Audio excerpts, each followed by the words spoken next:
Bismillahirrahmanirrahim. Qala al-musannif rahimahullahu ta'ala wa nafa'ana bihi wa bi 'ulumihi wa amadana bi asrarihi amin ya rabbal alamin.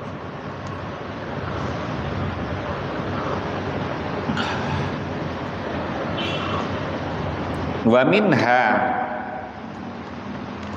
dan itu sebagian dari alamati ulama il akhirah, ayyakuna, yaitu sekiranya ada apa i'timaduhu, berpegangnya alimil akhirah, fi ulumihi, di dalam ilmu-ilmunya alim itu, ala basiratihi, atas mata hati. Basirah itu mata hati, pandangan hati.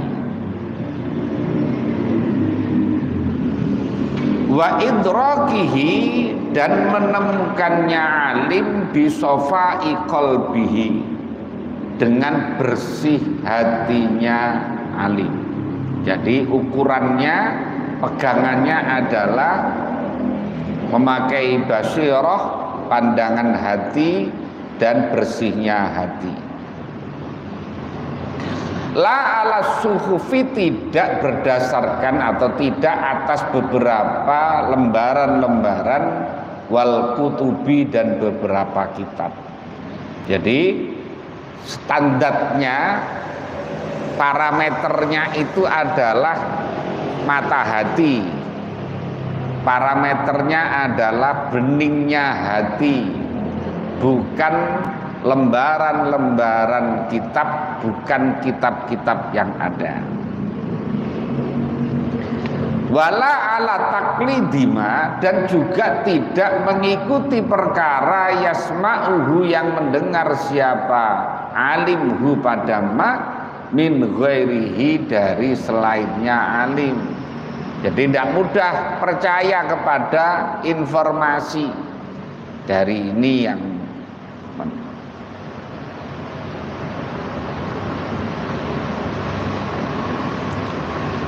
wa innamal muqalladu, dan sesungguhnya orang yang diikuti.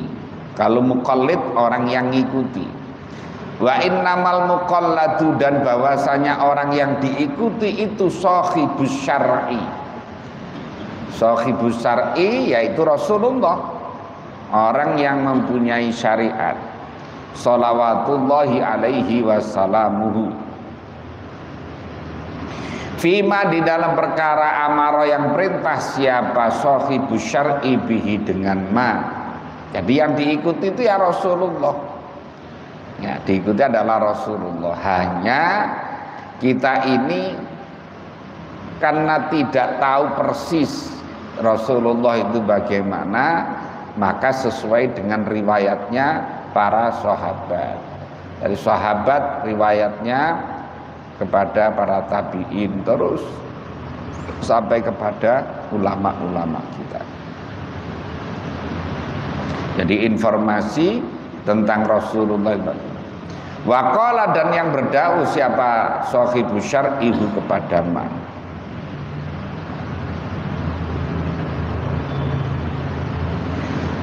Wa innama yuqallidu, bahwasanya mengikuti siapa alim as-sahabata, pada sahabat radhiyallahu anhum, min haitsu inna fi'lahu, dari sisi sesungguhnya fi'lahum, tindakannya sahabat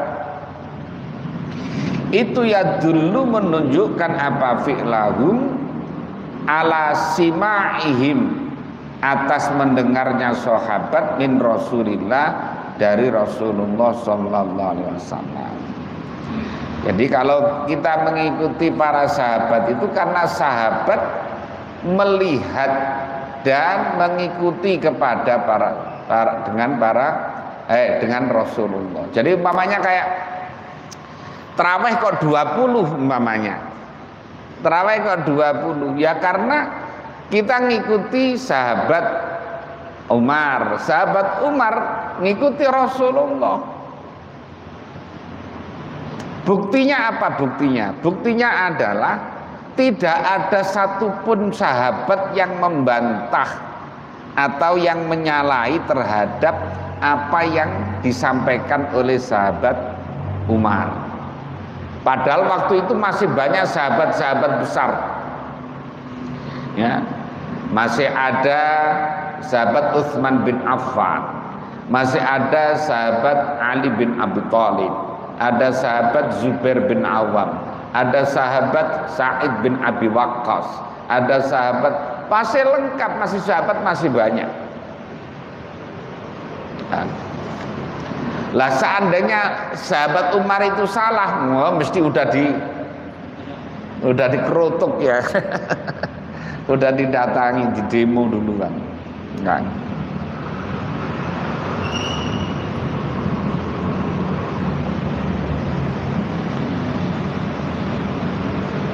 Summa idza qallada, kemudian kita mengikuti siapa alim shahib syar'i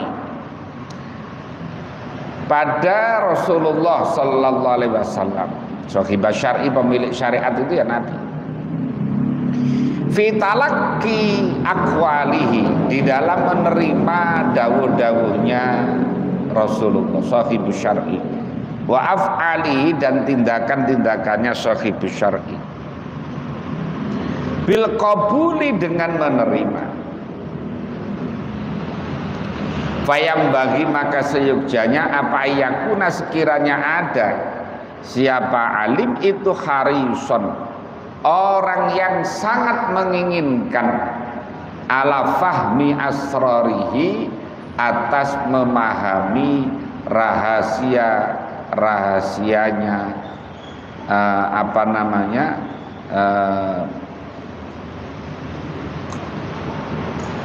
rahasia-rahasianya dawuhnya Nabi itu, mazkurun min aqwalihi wa af'alihi.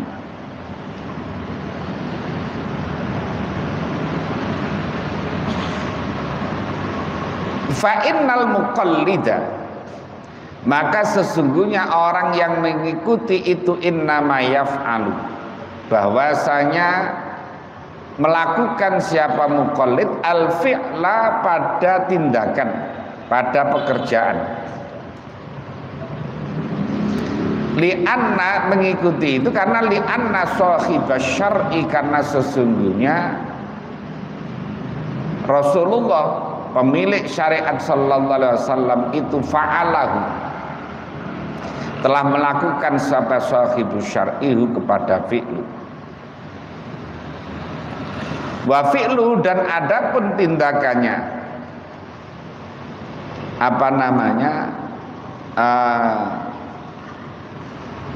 shahibus syar'i,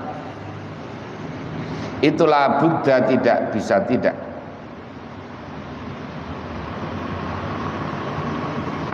fi'luhu. Wa ayyakuna, dan sekiranya ada fi'luhu itu lisirin, karena ada rahasia, fihi, yang ada di dalam fi'lu. Fayam bagi, maka seyogjanya yakuna, sekiranya ada siapa alim itu syadidal bakhsi, sangat membahasnya, an asraril a'mali, dari rahasia-rahasia amal-amal, wal aqwali, dan beberapa tindakan-tindakan. Jadi mencari rahasia, hikmah, atau apa manfaat-manfaat dibalik tindakan Rasulullah itu.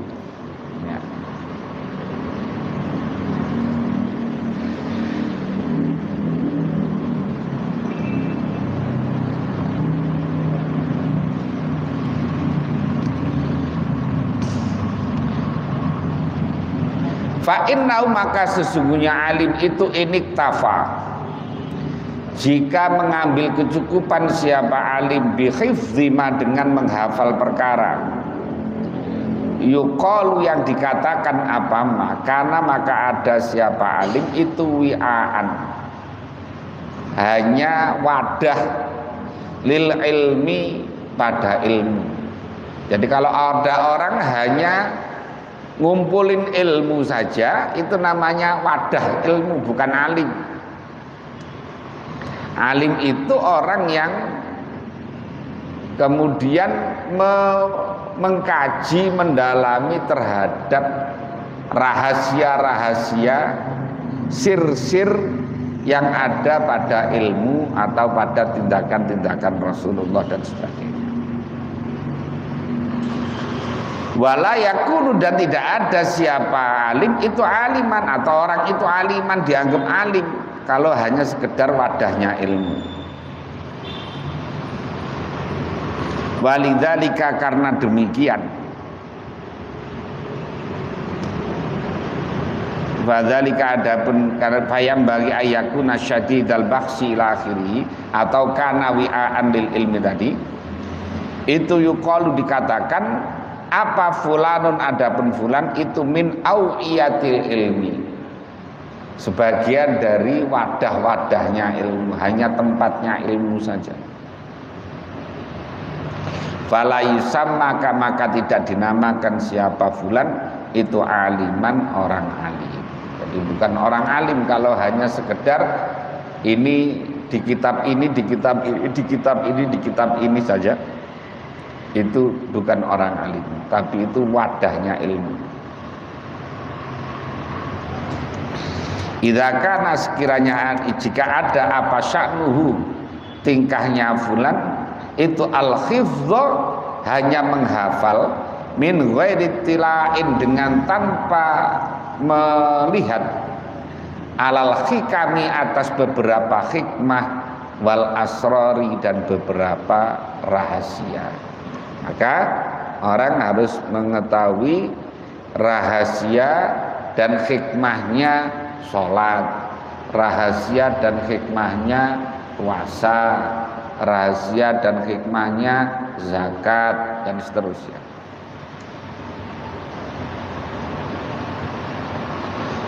Waman kusyifa, waman adapun siapa orang itu kusyifa yang dibuka, an qalbihi, dari hatinya, man apal ghita'u, tutup, wastanaro, dan terang apa qalbu, binuril hidayati, dengan cahaya hidayah, soro, maka jadi siapa man fi nafsi, di dalam dirinya man itu matbu'an, yang diikuti, muqalladan, dan diikuti. Orang kalau sudah dibuka tutupnya oleh Allah, maka orang itu layak diikuti, layak ditaklidi. Nah, nyari orang yang kayak begitu ya sudah sulit sekarang ini, enggak gampang ya. Enggak gampang. Nah, terus karena nggak nemu, kemudian jangan nggak ngaji, wah nggak ketemu saya orang yang kayak gitu, sudah libur aja nggak ngaji, ya nggak begitu. Ya terus ngaji saja, karena kita nggak tahu, kayak tadi katanya kitab Adabul Alim itu, kita nggak tahu kok kemudian Allah kemudian tiba-tiba memberikan futuh kepada orang itu, kita nggak tahu.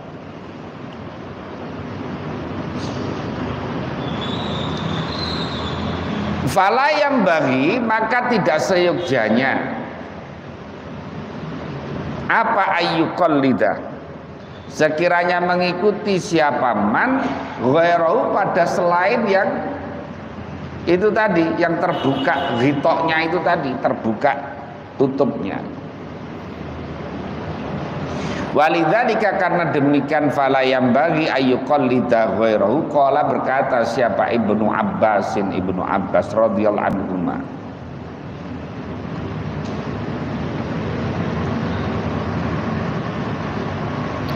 ma min ahadin, katanya Ibnu Abbas, tidaklah dari seseorang illa yukhadu, itu illa yukhadu ambil apa min ilmihi dari ilmunya ahad wa yutraku dan ditinggal. Jadi bisa jadi orang itu kemudian mencari ilmu, kemudian ilmu itu ditinggal. Illa Rasulullah, kecuali ilmu yang datangnya dari Rasulullah. Jadi yang benar itu adalah Al-Quran dan hadisnya, ya. Yang benar itu Al-Quran dan hadisnya.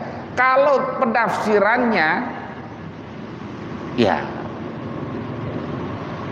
bisa berbeda pendapat ulama, ya, bisa berbeda pendapat. Makanya orang tidak boleh mengklaim kebenaran, mengklaim paling benar dengan hanya sekedar penafsiran, ya, dari penafsiran. Jadi yang benar itu ya Qur'annya, hadisnya, penafsirannya, ya belum tentu. Makanya dalam Al-Quran umpamanya, ya yang sering saya contohkan umpamanya tentang wudhu, ayatnya sama, yang satu berpendapat harus pakai furudul wudhu ada 6, Imam Abu Hanifah hanya 4, Imam Malik 7. Loh kok beda padahal ayatnya sama. Atau lagi umpamanya yang berkaitan dengan baca Fatihah, yang satu pakai bismillah, satunya enggak. Imam Syafi'i berpendapat harus pakai bismillah karena bismillah itu salah satu ayat Fatihah. Imam Abu Hanifah tidak. Apa kemudian kita nyalakan Imam Abu Hanifah? Jadi kita meyakini apa yang penafsiran yang disampaikan oleh Imam Syafi'i itu benar menurut kita, dengan tanpa harus menyalahkan yang lain. Makanya katanya Imam Syafi'i, qauli shawabun yahtamilul khata' wa qaulu ghairihi khata'un yahtamilus shawab. Pendapatku benar, tapi mungkin salah. Pendapat selainku itu salah, tetapi mungkin benar. Ya, mungkin benar.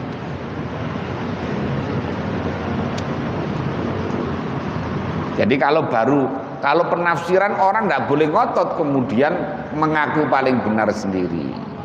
Hanya kita ini kan ngikuti sesuai yang kita percaya. Siapa? Imam Syafi'i. Ya, yang kita percaya, makanya kita ngikuti mazhab Syafi'i karena kita yakinnya dengan mazhab Syafi'i. Makanya kalau wudhu harus pakai niat, kemudian harus pakai urut, bersentuhan dengan perempuan yang bukan mahram batal, apalagi ya banyak. Kalau subuh pakai kunut dan seterusnya. Fatihah pakai bismillah.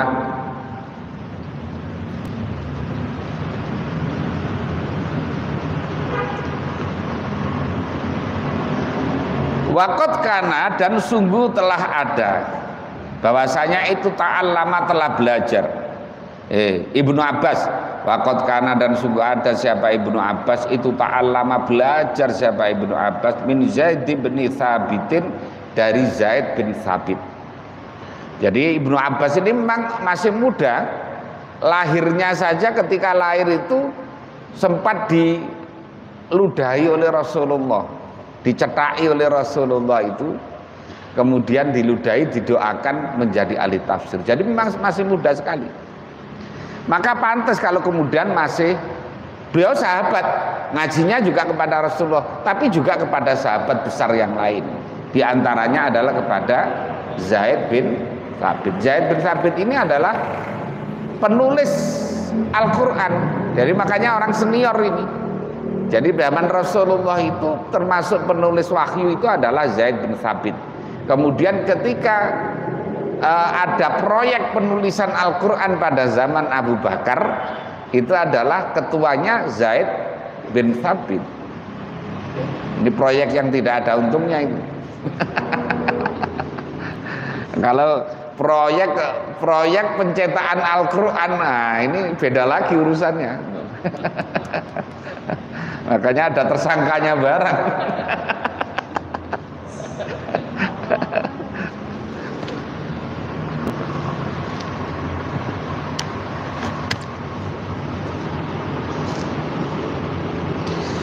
Waqara dan membaca siapa, artinya sorogan ini, siapa Ibnu Abbas ala Ubay bin Ka'bin, atas sahabat Ubay bin Ka'ab. Jadi mereka juga baca sorogan kepada sahabat Ubay bin Ka'ab ini termasuk orang yang bacaannya baik. Jadi bacaannya itu baik, makanya Rasulullah sering minta Ubay itu baca Quran.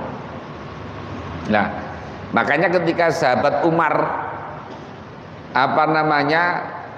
punya inisiatif sholat taraweh 20 rakaat dipimpin waktu itu, yang disuruh mimpin adalah Ubay bin Ka'ab. Memang bacaannya baik, suaranya kayak Pak Jajang begitu, suaranya baik. Nah, kira-kira gitu.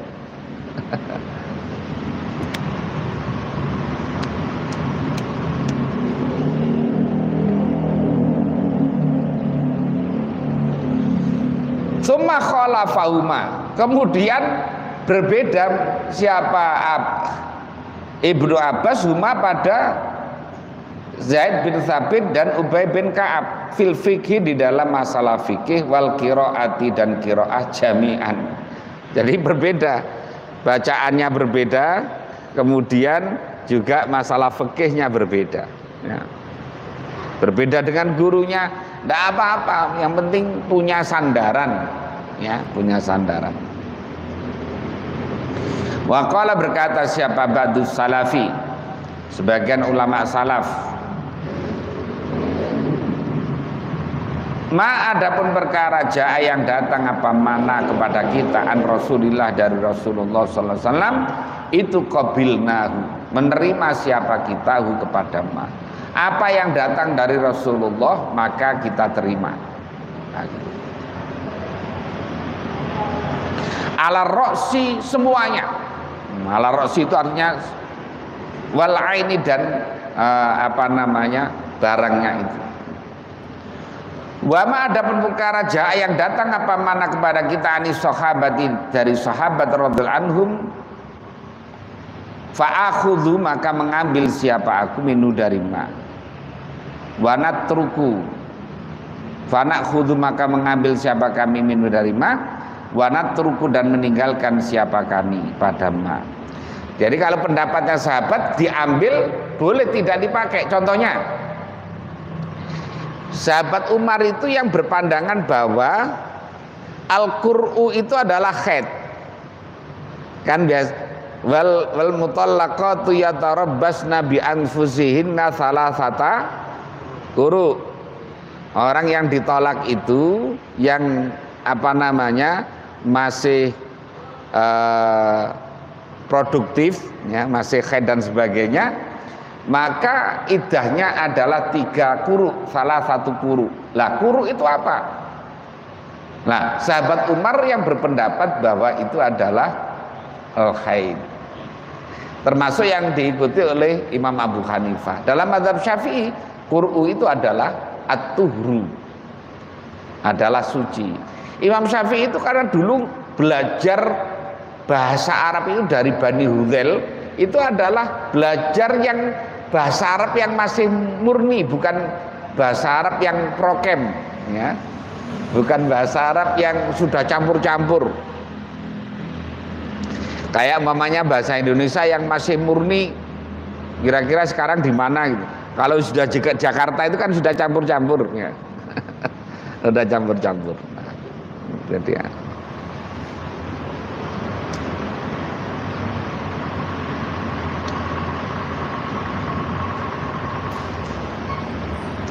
Wa ma ada perkara jaa yang datang apa mana kepada kita anit tabi'ina dari para tabi'in. Fahum maka adapun tabi'in itu rijalun. Itu adalah orang atau tokoh-tokoh wanah rijal. Kita juga sama. Jadi ini katanya, seingat saya ini pendapatnya Imam Abu Hanifah. Jadi para tabi'in itu ya apa namanya ya orang lama, tokoh-tokoh, tapi kita juga sama lah gitu. Hum rijal wa nahnu rijal. Nah, gitu. Podo wonge lah kira-kira gitu. Loh tapi yang ngomong itu ya Imam Abu Hanifah ya pantes banget. Ya adalah Abu Hanifah. Karena Abu Hanifah itu seorang tabi'in, ya, seorang tabi'in. Lah Imam Malik itu satu riwayat, Imam Malik itu tabi'in tapi satu riwayat juga tabi'in karena beliau ngaji kepada sahabat yang umurnya sampai sepuh. Ada sahabat yang umurnya sampai umur 110. Jadi makanya Imam Malik masih sempat ngaji.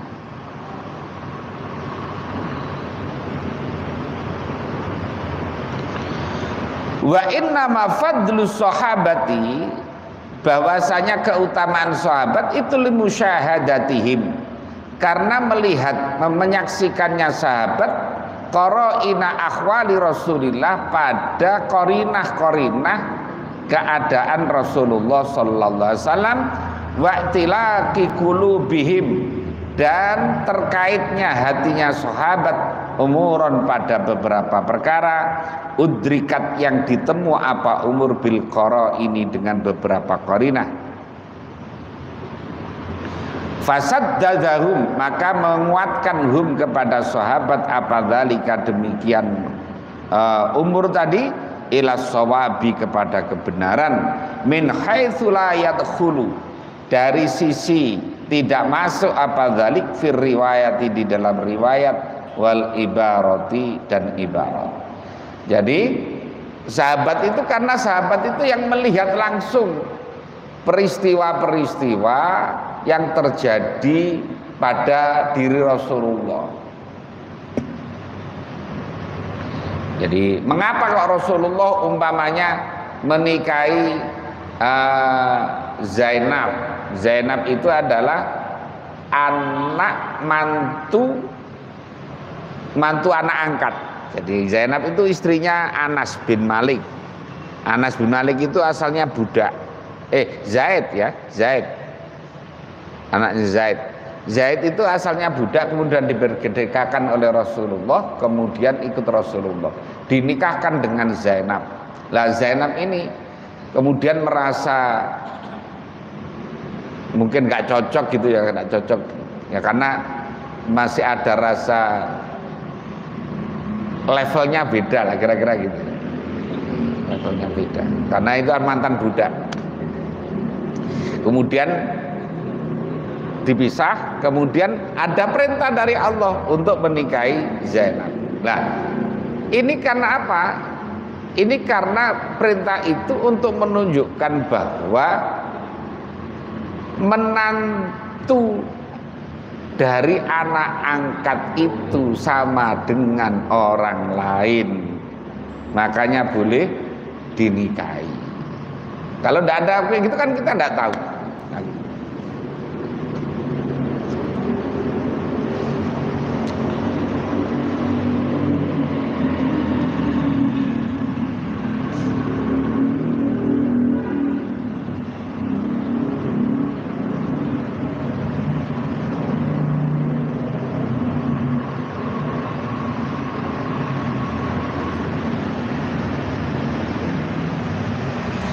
Idfadho,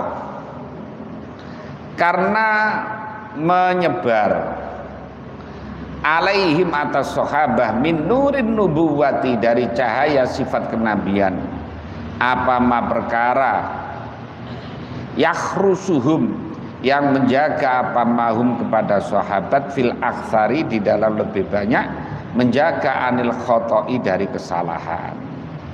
Jadi sahabat itu relatif terjaga kesalahannya. Makanya dikatakan khairul quruni qarni, generasi paling baik ya generasi sahabat, kemudian generasi tabiin, kemudian generasi tabiin, kemudian generasi siapa? Generasinya Pak Yoyo sekarang ini. Itu generasi yang udah akhir itu ya, generasi akhir kayak gitu.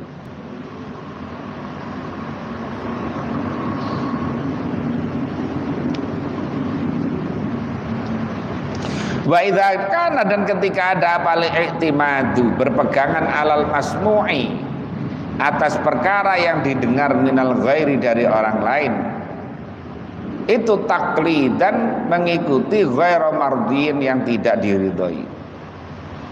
Fal i'timadu, maka adapun berpegangan alal kutubi, atas beberapa kitab, batasonifi, dan beberapa karangan, itu abadu, lebih-lebih lagi. Dengar dari orang langsung saja belum tentu akurat, belum tentu benar, belum tentu, apalagi dari kitab-kitab, apalagi zaman sekarang yang terjadi apa namanya pentahkikan, istilahnya itu ya. Pentahkikan itu kalau sekarang ya bisa jadi kayak penyelewengan ya. Tabdil, jadi dirubah, kitab-kitab itu banyak yang dirubah oleh orang-orang yang berkepentingan untuk merubah paradigma keberagamaan.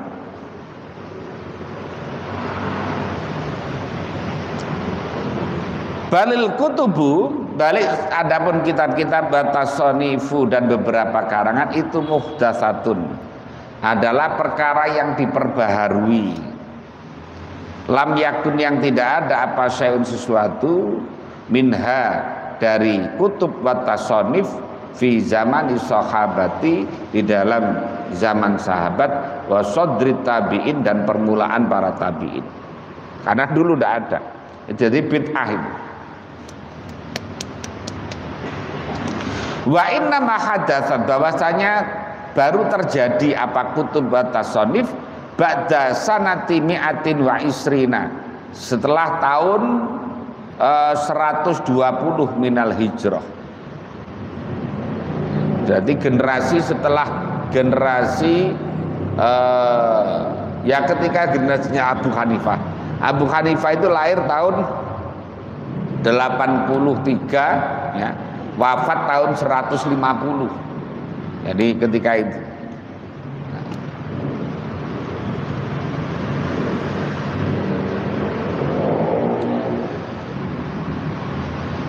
wa ba'da wafati jami'i sahabati, dan setelah wafatnya seluruh sahabat-sahabat, wa jumlati tabi'in, dan sejumlah para tabi'in radhiyallahu anhu, wa ba'da wafati Sa'id bin Musayyab, dan setelah wafatnya Sa'id bin Musayyab, wal Hasani, dan Hasan, wa khiyari tabi'in, dan para orang-orang terpilihnya para tabi'in. Balkana, bahkan ada apa, siapal awwaluna, orang-orang pertama, orang-orang dulu, itu yakrohuna, tidak suka siapa awwalun kutubal ahadithi, pada kitab-kitab hadis itu tidak suka, karena itu dianggapnya baru, itu generasi dulu. Wa tasnifal kutubi, dan mengarang kitab itu tidak suka. Mengapa? Li alla yastaghila, supaya tidak sibuk siapa annas, manusia, dia dengan kutub, batas nifil kutub tadi itu, anil khifzi, dari menghafal, wa anil qur'ani, dan dari Quran. Jadi mengapa tidak mau kitab-kitab, tidak mau dengan hadis-hadis itu, karangan-karangan itu?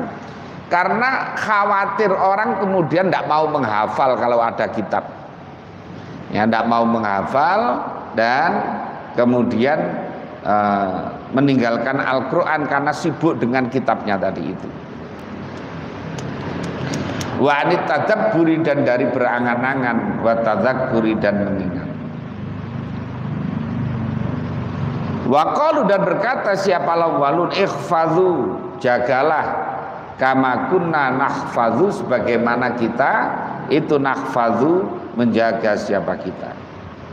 Walidzalika, karena demikian, yakrahul kutubal hadith, Kariha, tidak suka siapa Abu Bakar wa jama'atun minas sahabati, dari sahabat radhiyallahu taskhifal Qur'ani, pada memushafkan Al-Quran atau penulisan Al-Quran itu awal-awalnya tidak suka. Fi mushafin, di dalam mushaf. Maka kenapa? Karena menjadikan orang malas menghafal, katanya itu. Alasannya ketika itu loh ya, alasannya. Jadi orang supaya fokus menghafal. Waqalu, udah berkata siapa mereka, awalun kaifa, bagaimana naf'alu, melakukan siapa kita, syai'an, pada sesuatu, ma fa'alahu, yang tidak melakukan hu pada syai' siapa Rasulullah sallallahu alaihi wasallam. Bagaimana kita melakukan tindakan yang tidak pernah dilakukan oleh Rasulullah. Itu orang-orang dulu itu luar biasa.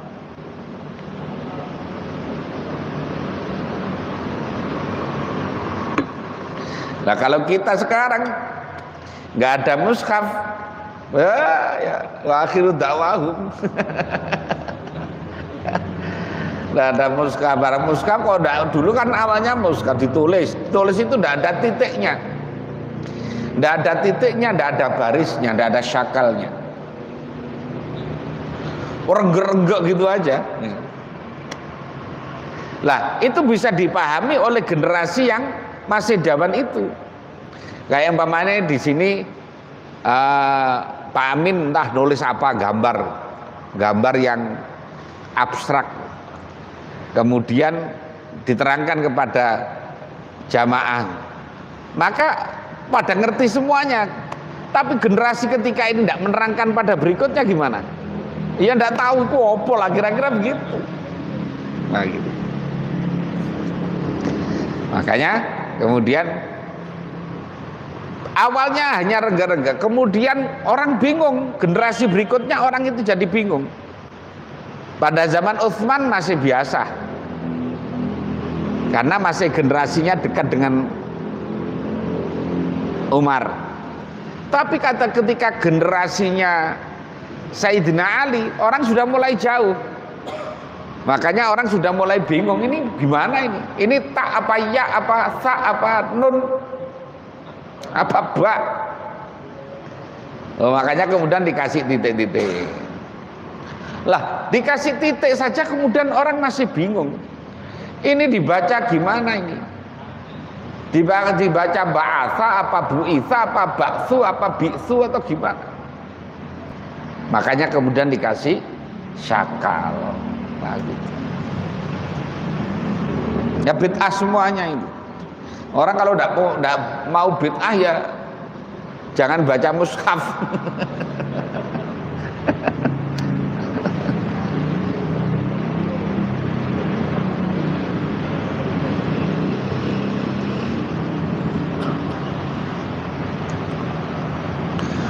Wa khafu, dan takut siapa awalun ittikalan nasi, pada bergantungnya nas alal masakhifi, atas beberapa mushaf tadi.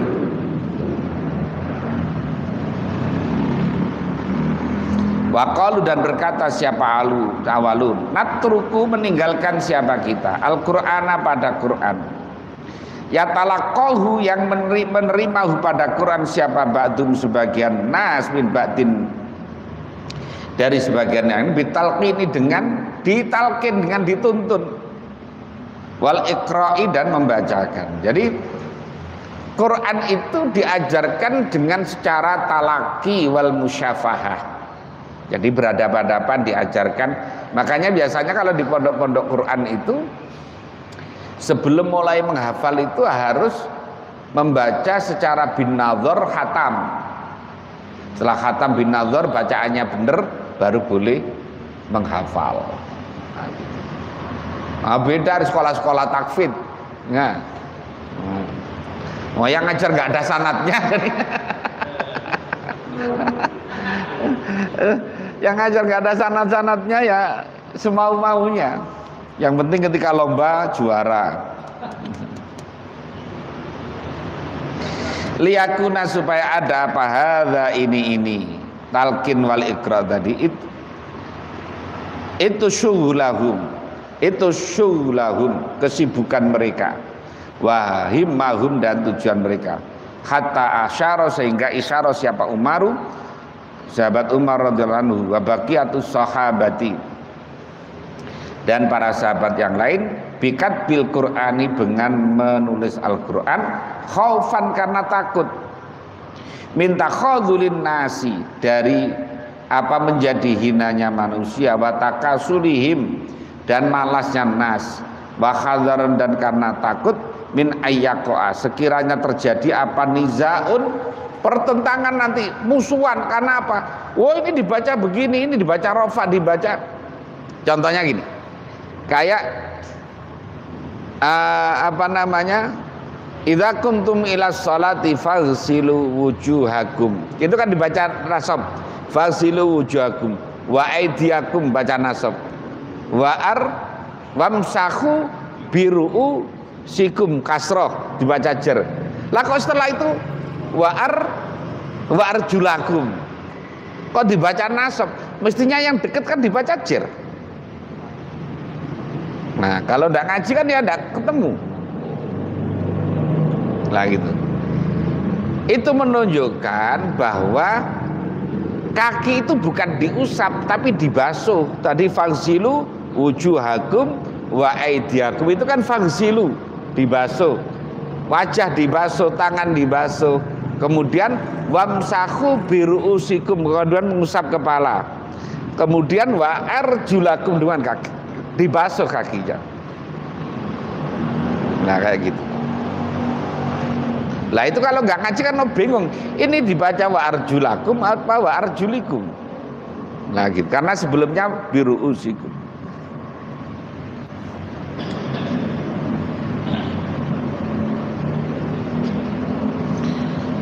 Fala yujadu, maka tidak ditemukan akhirnya kalau terjadi pertentangan apa aslun, dasar pokok, yurja'u, yang dikembalikan ilai, kepada asal, fi kalimatin, di dalam kalimat, au qiraatin, atau qiraat, minal mutasyabihati, dari perkara-perkara yang hampir sama.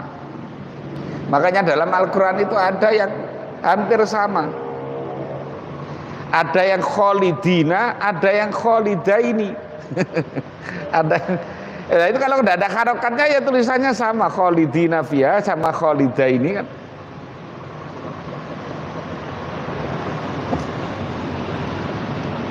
Fansyaroha, maka kemudian menjadi terbuka sodru Abi Bakrin, hatinya Abu Bakar radhiyallahu anhu, lidzalika, pada demikian tadi katbil Quran tadi. Fajama'a, maka mengumpulkan siapa Abu Bakar Al-Quran min mushafin wahidin, dari mushaf yang satu.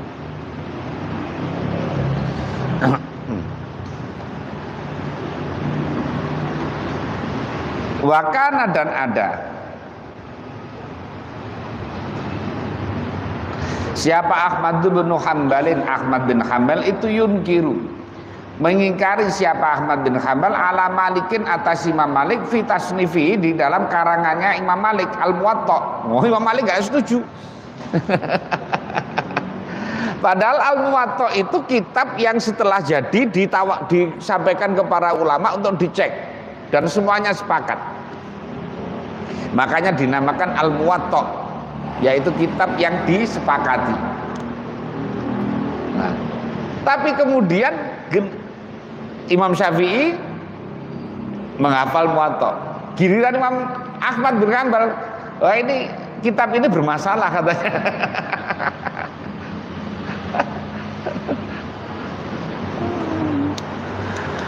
Wa yaqulu, dan berkata siapa Imam Ahmad bin Hanbal, ibtada'a, katanya itu membuat bid'ah siapa Imam Malik pada perkara lam taf'alhu, yang tidak melakukan pada siapa sahabat radhiyallahu anhum. Coba berani Imam Ahmad mengatakan Imam Malik itu berbuat bid'ah.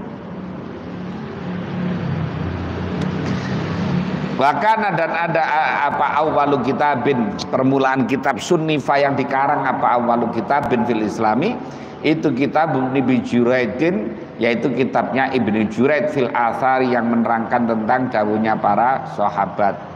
Wa hurufit tafsiri dan huruf-huruf tafsir an Mujahidin dari Mujahid wa Atha'in dan Atha' wa ashab Ibnu Abbasin dan dari santri-santrinya Ibnu Abbas radhiyallahu anhum di Makkah di Mekah.